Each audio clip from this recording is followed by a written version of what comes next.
Hi, friends. Host Eric here, talking with Fitness People. We were live streaming. Becky came on the live stream, wanted to do battle now. Of course she does want to do battle now, right? It's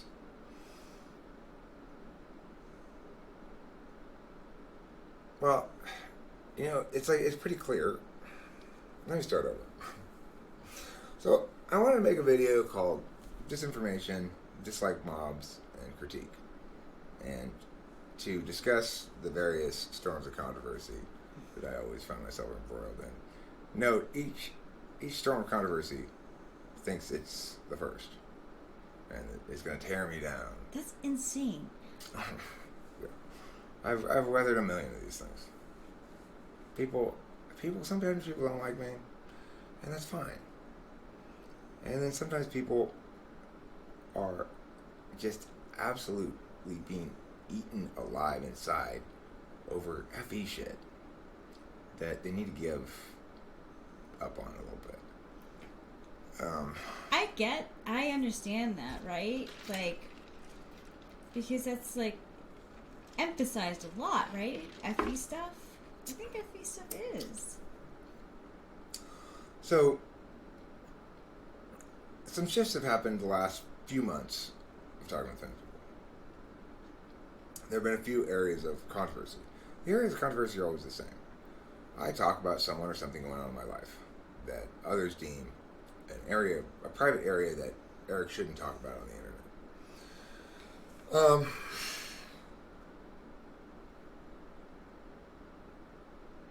And sometimes maybe they're right.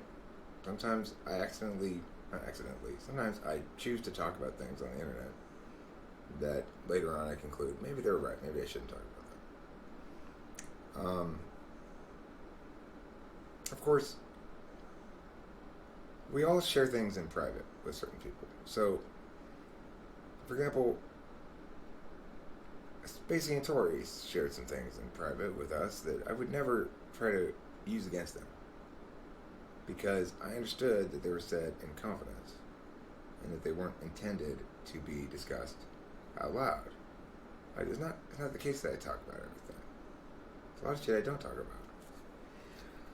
But I also understand that people only hear what I give them, and that there's a lot of pushback to the idea of me putting my dirty laundry out there for everyone to see.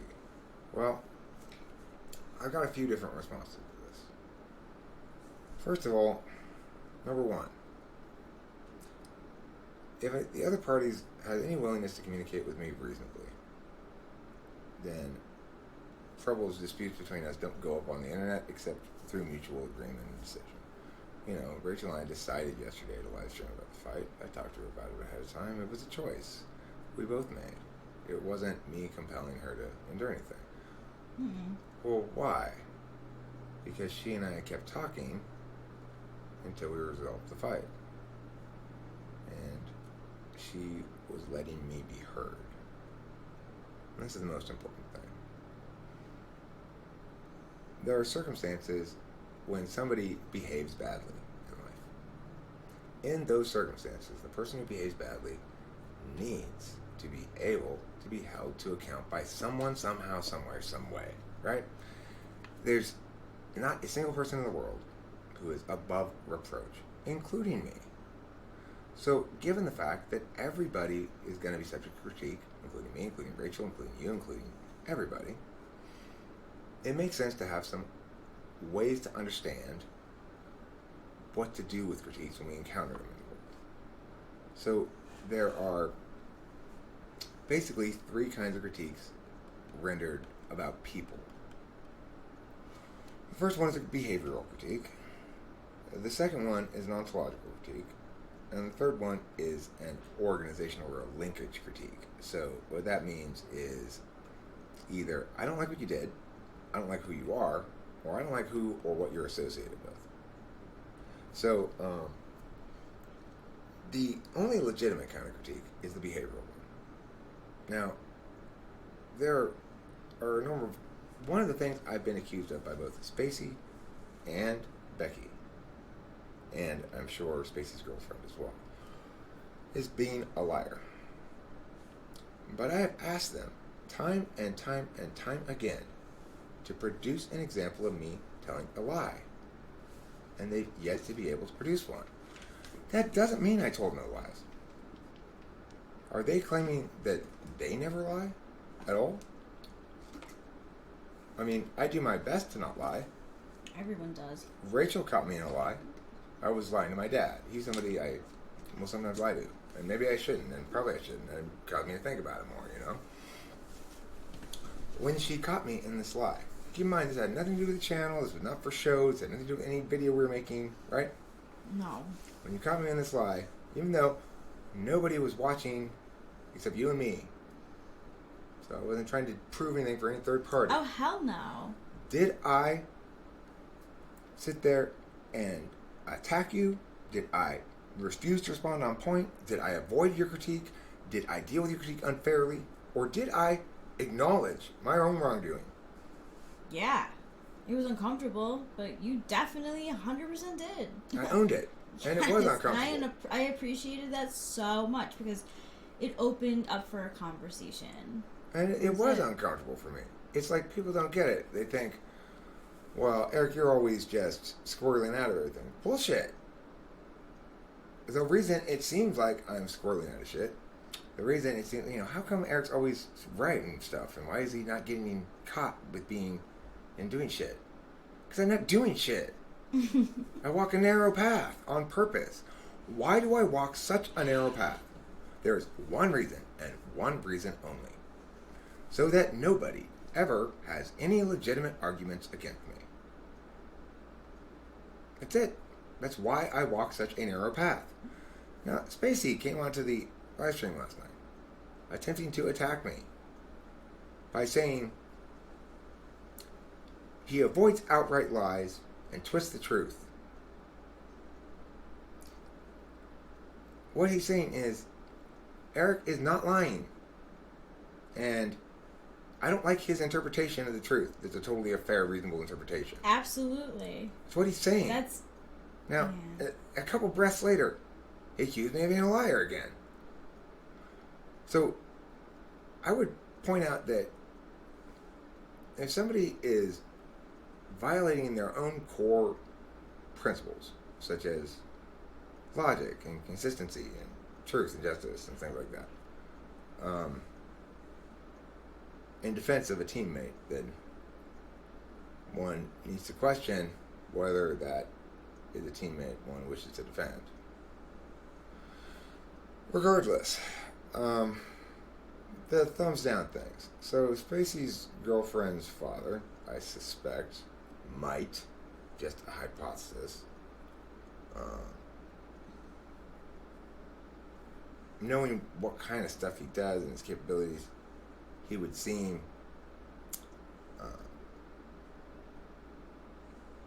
well, it wouldn't surprise me, put it this way, if I were to discover, though I certainly have not, it wouldn't surprise me if I were to discover that that gentleman is responsible for a fair percentage of the thumbs downs. So, when you talk about dislike mob, it's important to remember that it may just be one person with some sort of bot algorithm. It might be just a couple of different people doing the same thing. This multi account thumbs downing it. Mm-hmm. It's not actually a mob of people usually. So it's gotten to the point. Facebook does that too. There's a bunch of fake accounts. I mean, that's all over the place now. I guess it's hitting YouTube. They found out the algorithm. So the thing is, the number one lesson from this video to take away is, if you're going to be judging somebody based on their criticism of the third party, like, that guy's not being fair to Mia, right? The first thing to ask yourself is that guy who you think might not be being fair to Mia, is he issuing behavioral critiques or ontological critiques? And you need to apply the same question to all parties. So, what's the difference? The behavioral critique: you lied when you said blah blah blah blah blah. An ontological critique: you are a liar. A behavioral critique: you didn't show adequate care for the equal humanity of the other when you Eric. A ontological critique. You're a sociopath. You're a psychopath.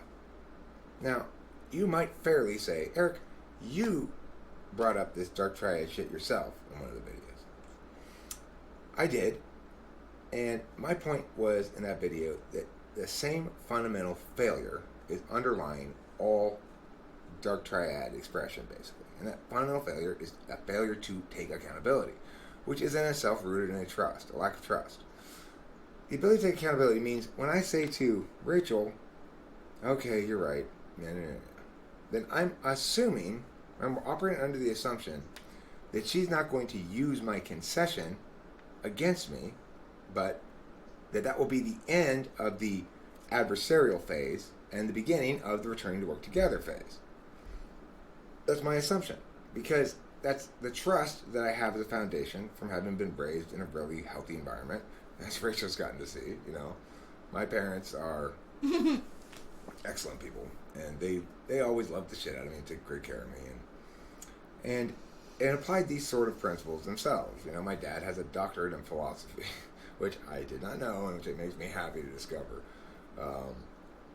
Until yesterday, like a couple days ago, I didn't know. I thought his doctorate was in education, but I found his doctorate here cleaning out this thing. I was like, "Do you have a doctorate in philosophy?" Yeah. It kind of explains a lot, like why he talked to me about philosophy so much when I was a kid, and because he's probably just doing his doctorate, Yeah. Oh my gosh. And she's probably talking to me about she's doing around his doctorate. Yeah. So his thesis, his doctorate thesis. Anyhow. Second kind of critique, ontological critique. Everybody does this occasionally, You fucking scumbag, I say shit like that to people.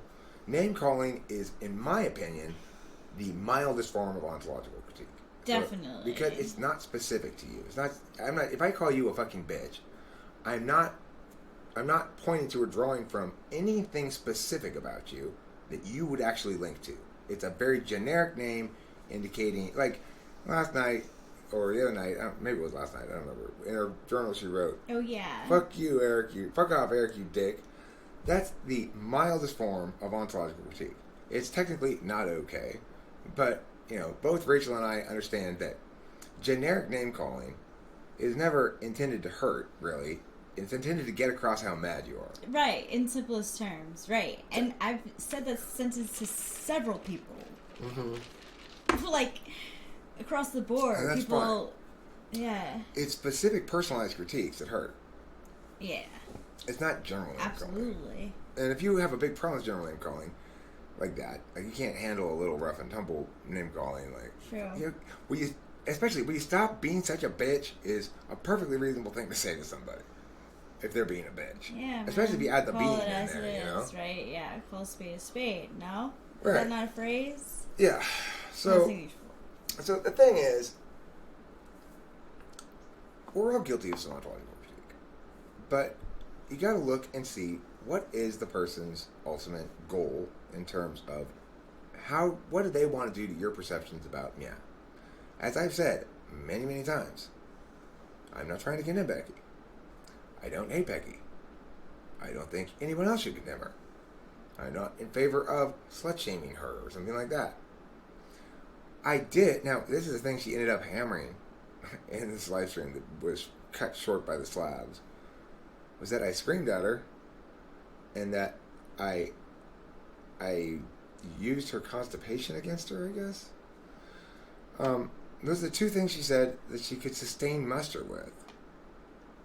And she's all capsing me and attacking every which way she can, but she is absolutely grasping at straws. Yeah, I screamed at her.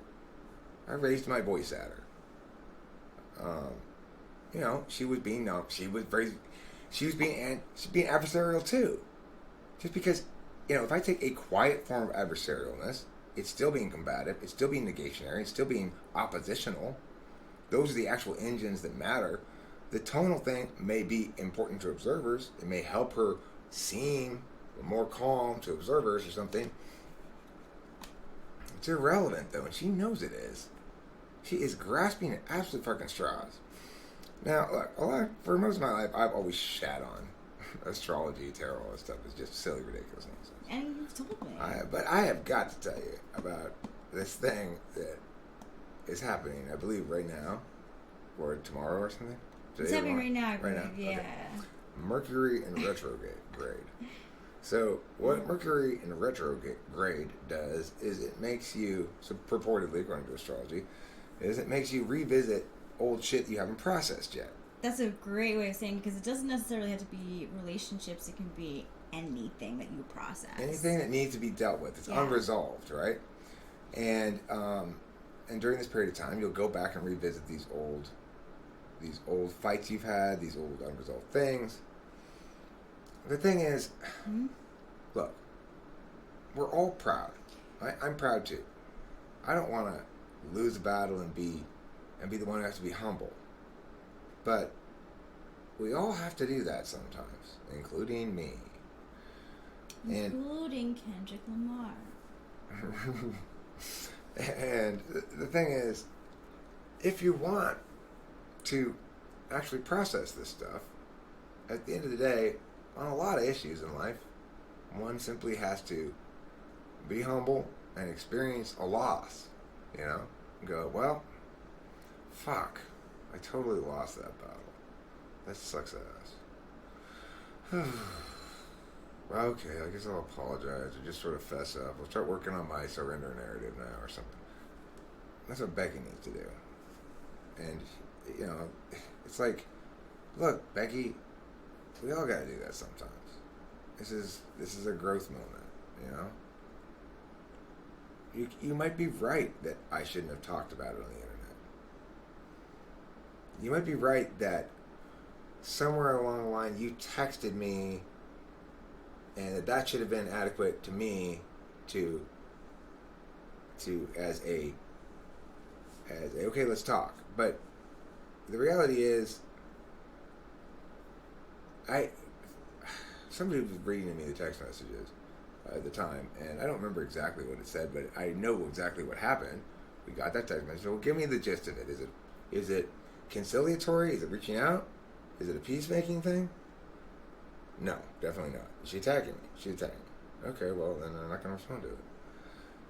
Now, I mean, obviously, Becky, I can't spend all my time checking and double-checking every possible medium to see if Becky's contacting me. You know, if you wanted to redeem yourself in any way, shape, or form, you'd make the effort from the right position.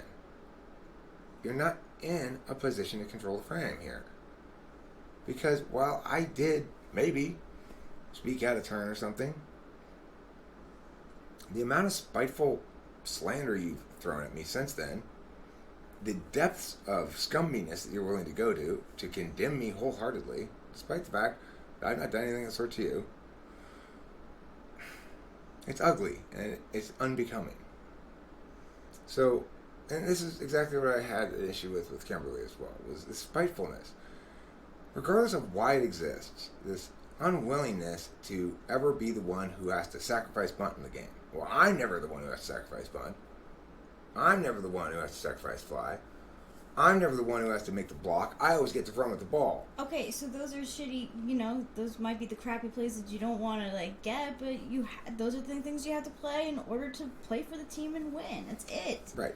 Everybody's got to take their turn being, you know, experiencing the power exchange. There's an implicit power exchange in a relationship. So, like, Becky knew me for quite some time as my therapist, quote unquote.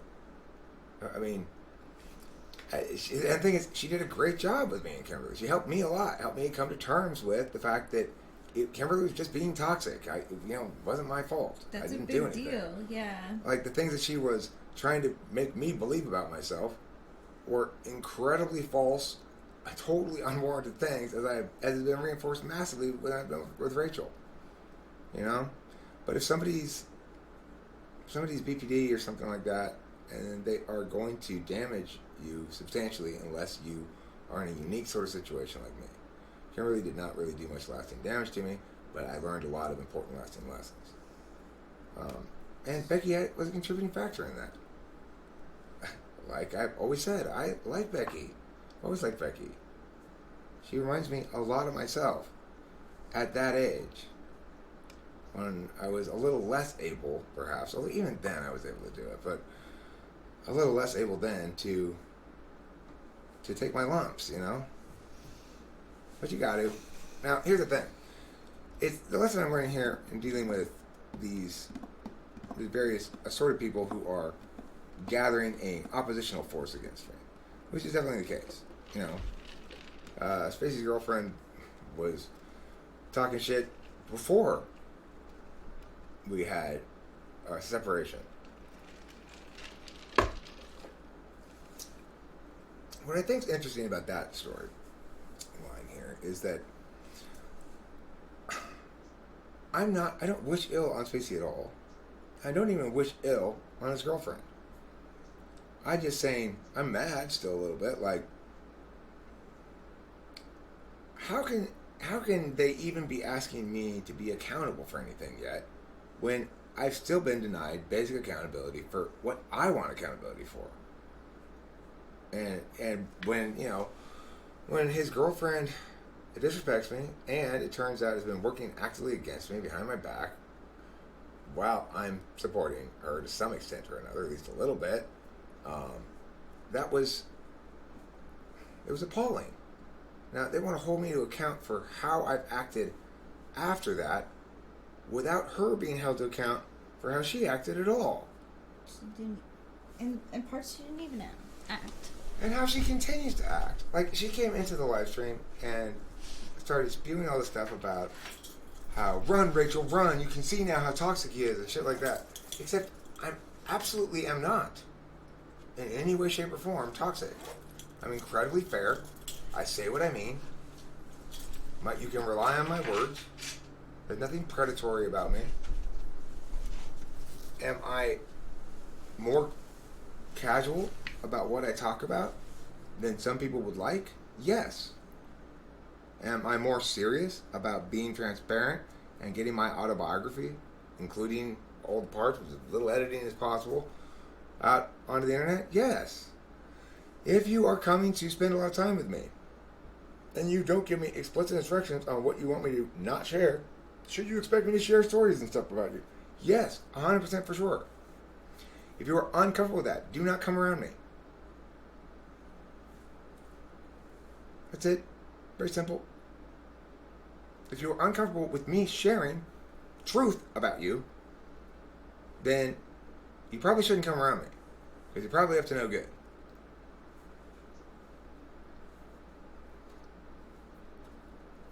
It's a little sad. And when people do share truth about me and they're negative, I admit it. I take ownership of it. Right?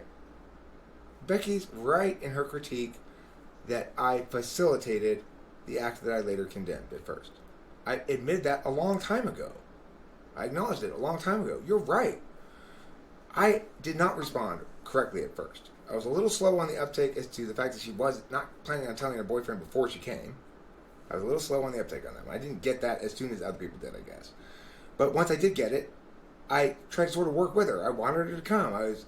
I don't know. I had a lot of shit going on. I didn't give as much thought as I should have, I guess. I don't know. And then when I started picking her up, I picked her up from the airport and confirmed, in fact, she had a boyfriend. And I kept asking her, okay, but you have to have the right words for this, right? There's got to be some explanation for this, basically. Like that, you've got to have a really good, must have at your disposal here some really good set of words that are going to convince me. So, Sure. of course, the fact is, there are no set of words like that, which is why I would never do it. Because there are no words to defend it. You are guaranteed to lose that argument. Now, it's also true, you should never encourage somebody to do that. I did not explicitly encourage her to do that, but I did explicitly encourage her to come and have fun and enjoy herself, knowing she was going to do that. Was that wrong of me? Yes, it was. Was it a mistake? Yes. Did I learn from it? Yes. Did it take me until I actually saw her there and felt it as an experiential thing for me to really recognize that the NI I was ignoring there was going to be predominant again? Yeah, it did take that for me. And that's because I'm human and I'm not perfect. And I'm sorry it went that way. I'd like to be better. I'll not be imperfect in that way again. since Becky's so determined to hammer that point home, that I facilitated or encouraged her wickedness, however much scorn you have for me for that, surely you have 1,000 times as much scorn for the person who actually did the wicked thing. Because at least I've taken ownership of it, fessed up, acknowledged its wrongness, given it more attention than it's due, considering the scope of the crime that I committed. You know, it's not like she wouldn't have cheated if I hadn't encouraged her. It wasn't like that at all. She's trying to position it like that at all. It's completely bullshit. She was coming and saying, and should I have talked to her about it before? Yeah, I should have. I regret not doing that. But the thing is, when I tried to talk to her about it at the camp, she should have been willing to talk to me about it. That's fair. And when I wanted to play her a song I made, just sort of convey to her, hey, look, you're making me make songs like this. You know, I played it to her boyfriend first, thinking that might be an easier way to get the message across. Probably a mistake on my part.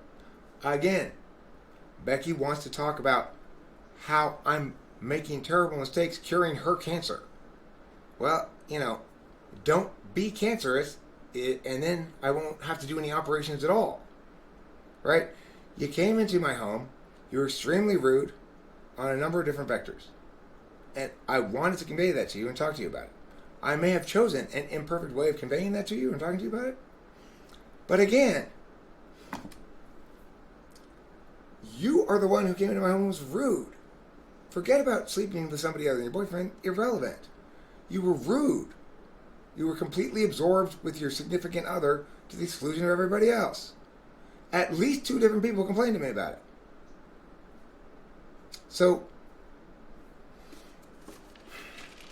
and she wants to, everybody complained about it. And, oh, so you lied, you said everybody. Okay, well, I guess in that moment, in that live stream right there, when I said everybody complained about it, I was no longer thinking about it in a detailed kind of a way because it was back then. I just meant like, yes, a general fucking complaining about it was happening to me. I mean, I was hearing about it on a regular basis. Was it just from 2 people? Yeah. Did I tell them to take it out? I mean, I don't know. Did I deal with things perfectly? I don't know. Who cares? That's not the point. The point is, I'm not going on the internet saying things like, Becky's a sociopath, and you ought to condemn her. And see, now there's an angry mob, and we're going to see her get her comeuppance, and blah. I'm not doing any of that. I'm calling her on her bullshit. She doesn't like it. I screamed at her. Boy, did that bother her. Like, nobody may ever be above me at all. Well, fuck you, Becky. People scream at me. I'd fucking jump when my dad screams. I'm like, oh, Dad, what? Oh, my God. I know what it's like to be intimidated. I know what it's like to have to fucking be scared and sit there and go, fuck, I fucked up. I know what that's like. Yeah. I'm a human being, too. But you think you get to be excused from that. You don't. Not when you fuck up. Who hasn't been yelled at? Right, who hasn't been yelled at? Fucking grow a pair. Alright, and Spacey, look, I really wish you no ill at all. And I'm going to do my best to hold none of your current behaviors against you. But the fact is, you are being, what's the word?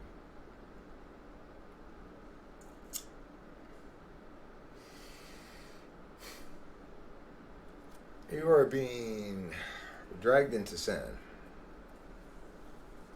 You are trying to battle me completely. You're using entirely FI kinds of frames here for your TI. Attacking me, saying things like, I was surprised too that you took responsibility for us, but you did! I mean, you know as well as I did that we set it up so you keep all the typing revenue. Was I too optimistic that was going to support you guys? Yeah, I was. I didn't know we were going to generate so few typings. Did I remove myself from the process much more than I had anticipated because I got a new girlfriend? Yes. Did I instruct you what you needed to do to generate the typings you needed? Yes. Did I tell you prior to that, not very long after we had the original conversation, that look, I can help a little if we need to, but you really need to make the typing service pay for everything, right? I don't have a lot of extra funds here.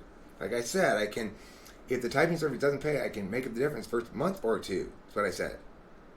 And I was talking, and the amounts I cited were like $500, maybe $1,000. But what was actually happening was you were coming into a new month with nothing. You didn't have any part of the rent. And just a week before, I needed to give you $80 for food to buy groceries. So yeah, I was too optimistic. And yeah, I kind of pulled out. Like, I didn't help generate those typing service revenues. But everyone that I did participate with you in, I did have to work, you kept all the money.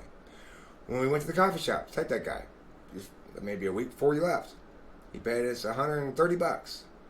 I also bought the coffee for you and me. You kept all $130, right? As I said, just like I promised, you keep all the typing revenues. Even if I have to drive down there to get you, drive you up there to the coffee shop with you, buy you coffee, and then drive you back home after we hang out with Brad here.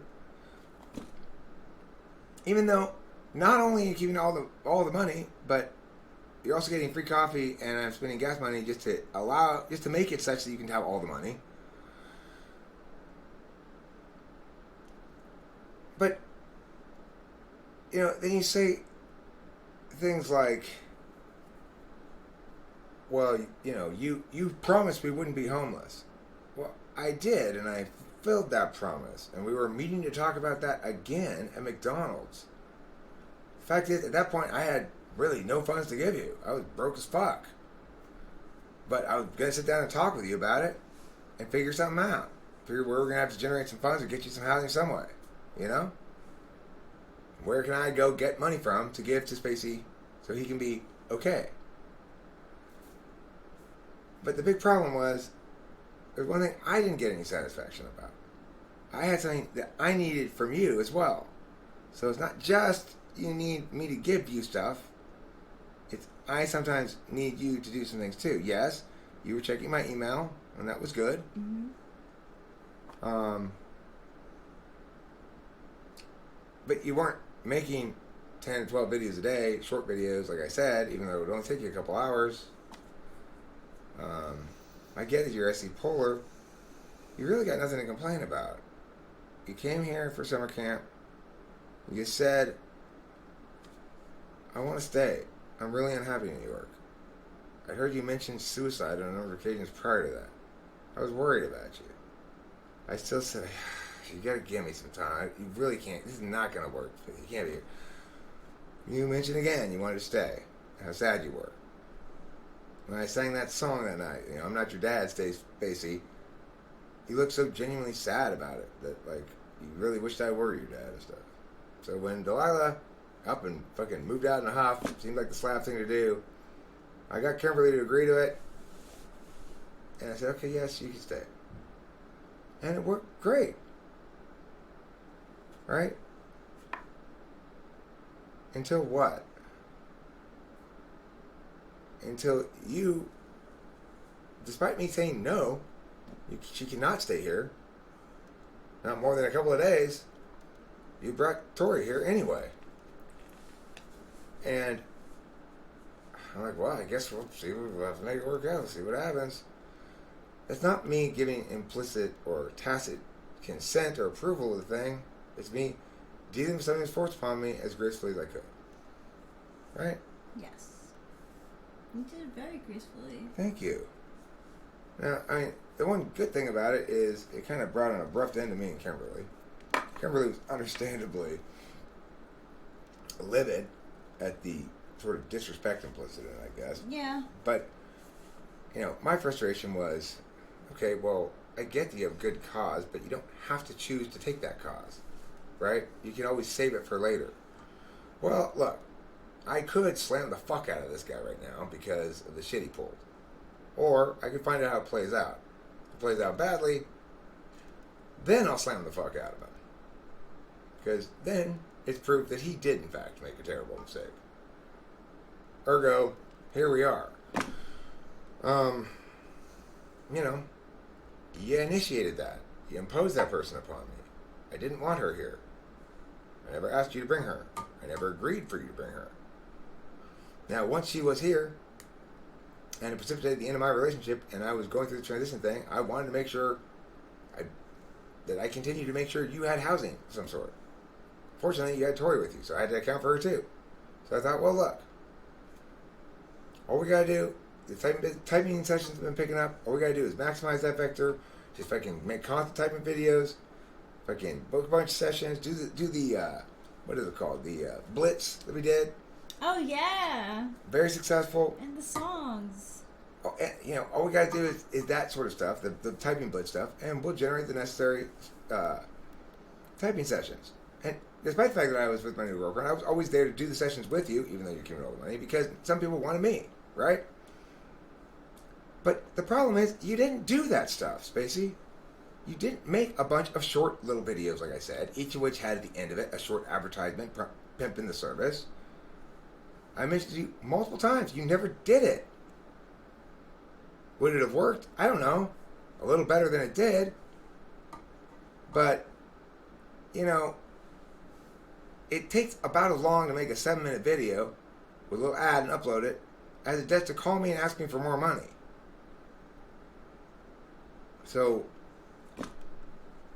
you know, if your girlfriend has time to write long texts to me about how unfair it is that she and you are getting the short end of the stick, and if she's going to write long texts to my girlfriend, snarky text being like, hope you're enjoying yourself here in California, Eric's giving you everything you need. Well, yeah, she was enjoying herself, and I was giving her everything she needed. Because she's my girlfriend. So basically, and you're Spacey's mistake. That's it. Well, she was basically saying that he wasn't providing. She just said it herself. That was her words. Right. I wasn't providing. But I'm not her boyfriend. You know, Rachel mentioned the other night that, you know, we hadn't been going out very much. We were kind of stuck around the house. That's her way of saying, Eric, you're not providing. In response to that critique, I said, well, good news. We should have a lot more cushion going forward. Yeah. Because we were pretty broke right then. You know, yeah. It's true, we're really broke right now, and I'm not doing a good job of providing. I had to direct a lot of funds last month to do Spacey and Tori.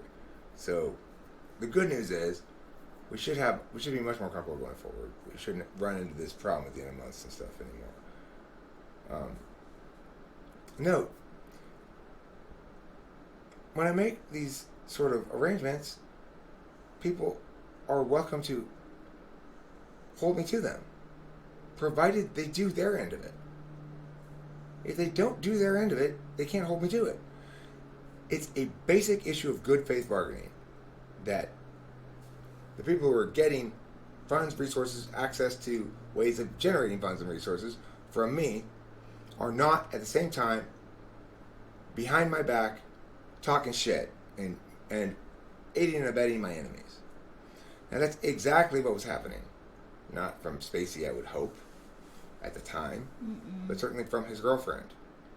Now this is the person who, when I tried to hold her to account,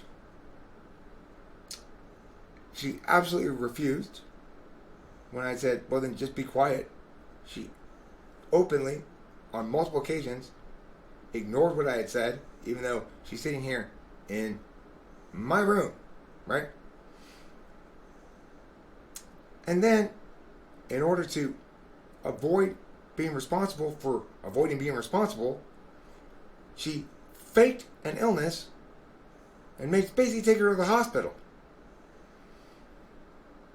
At the end of this ordeal, after midnight, when they called me to come pick them up and drive them back to Temple City, was there in the car anything from Tori that would have indicated that she had learned a goddamn thing? That she realized, oh fuck, it is time for me to listen and learn something. Not at all. Not at all. Note, before I drove them back to Temple City, and that's where they called the ambulance from. No, they didn't call it an ambulance. They had a housemate who drove them to the hospital. That's where they went to the hospital from. Before I drove them back there, as I approached my car, where Tori is pouting, and Spacey is periodically going back and forth from us, normal people, to problem, right? He's saying, the thing I hear as I approach is, well, then stop crying wolf. He's yelling at her, right? This is not apparently the first time she's pretended to be sick to avoid any kind of accountability. That's my guess. That's my interpretation. That's all I heard specifically about the question, about the matter, because I was just approaching the car and that's what I heard. You know, when we were all in here, me, Spacey, Tori, Rachel, Spacey was agreeing with me the whole conversation. Why? Because I was being fair and just and true. And she was attempting to just offer bold-faced lies as though they were facts. Or shit like, you know, she accused me of being a coward. I accused Becky of being a coward. Becky was freaking out about that. I screamed at her and accused her of being a coward. I did scream at her. She was being a coward. She's still being a coward. If she weren't, she'd be humble. Her pride is her cowardice. Regardless, fucking shit for brains called me a coward. Now, I am not a coward. So I immediately got in her face and said, do you actually think I'm afraid to talk to you? To the extent that I avoid screaming at you all the time or avoid addressing these issues directly with you, it's out of respect for Spacey. And then she tried to use against me that I had spoken disrespectfully to her. And her example was what I said to her after she called me a coward. When I pointed out how disingenuous that was, she refused to address the point until we'd all hammered it multiple times. And even Spacey got in there and said, answer his question! Yep. That's what actually happened. And now, I'm being fucking pilloried by Spacey and Tori for talking shit about people on the internet. Spacey, you came to live with a YouTuber who always talks about everything on the internet. You spent years watching me do it before you decided to come live with me and be my apprentice, knowing that everything going on basically would be out there for public consumption. And you chose to include Tori in this despite my objections, even though you had absolutely no reason to presume you had any right or entitlement or logical reason or common sense involved in bringing somebody. You're a guest living for free in our basement and you're going to sublet it? You know, like bring in another person on your, well, it doesn't matter what they think, they're just my landlords. We're not your landlords, we're your caregivers. And you're not going to consult us, or if you do consult us, it doesn't matter what we say, right? He consulted me. I talked to Kimberly, tried to, it was a definite no. Kimberly made it super clear that no. Didn't matter. She's coming anyway, no matter what you say. And that means even she's going to be homeless. So she's landing, so what are you going to do? Well, I guess let's go pick her up from the airport and see where this goes. I don't know. I mean, that's not... You have no expectation of privacy. Right? You certainly never asked me for any. You never got my consent for anything. He said, I'm surprised you took responsibility for us. Well, okay. And then how disappointed you were when I failed to have responsibility for you? I mean, how much more did I need to do to fulfill my end of the bargain before you had to fulfill something? It was your end of the bargain. I mean, do you expect me to continue to honor that agreement when you've brought to my attention the fact that you are sheltering an enemy within your quarters? No, obviously not. When this person who is going to be, you have made unavoidably a stakeholder in this operation, refuses to come to meetings or be accountable or act like a stakeholder, and in fact working against us the whole time.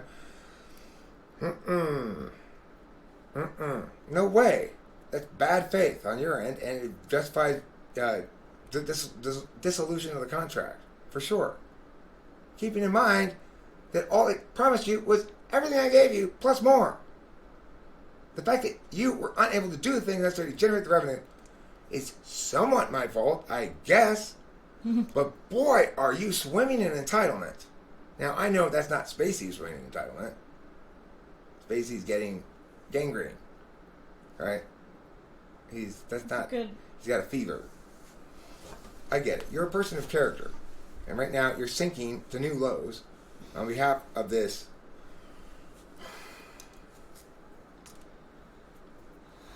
Regardless, good luck with that. You'll resolve it eventually. Thanks for watching, everybody. If you hate me still, you think I'm a terrible person, you know, a lot of people do. This is the story of my life. You know, I'm divisive. Just remember this. The person you can trust is the one who tells you specifically what they mean, who answers your questions directly. The person you cannot trust, who tells you generally what they mean and avoid their questions.